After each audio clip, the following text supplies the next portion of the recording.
Ey alemlerin Rabbi olan Allah! Rəhmətinin, mağfirətinin, böyüklüyünün və gözəl adların hörmətinə bizə yardım et. Bizi bütün günahlardan və pisliklərdən qoru.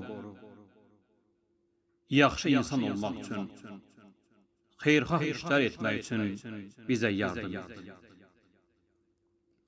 Allahım, bu mübarək ayda etdiyimiz ibadətlərimizi, tuttuğumuz oruçlarımızı, verdiğimiz iftarlarımızı qəbul et. Bu ayda nazil olan Kur'an'ı kalbimizin ve gözümüzün nuru et. Amin.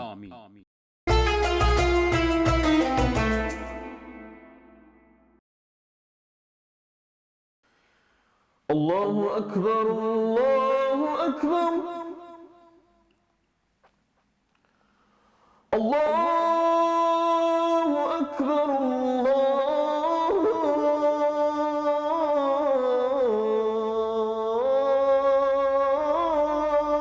Allahu Ekber.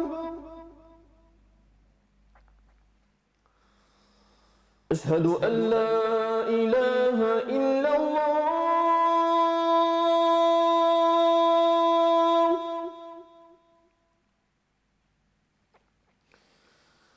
أشهد أن لا إله إلا الله.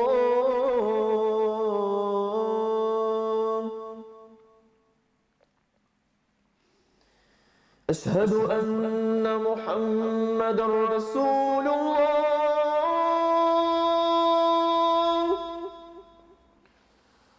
أشهد أن محمدا رسول الله.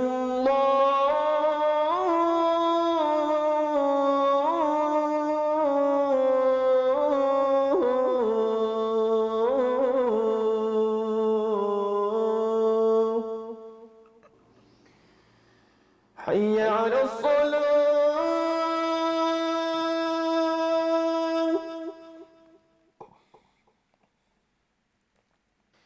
حي على الصلاة.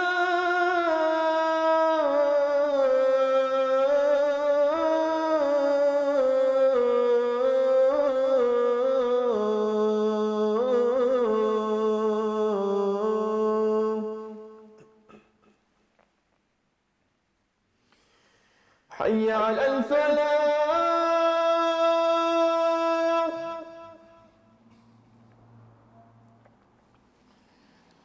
حي على الفلاح.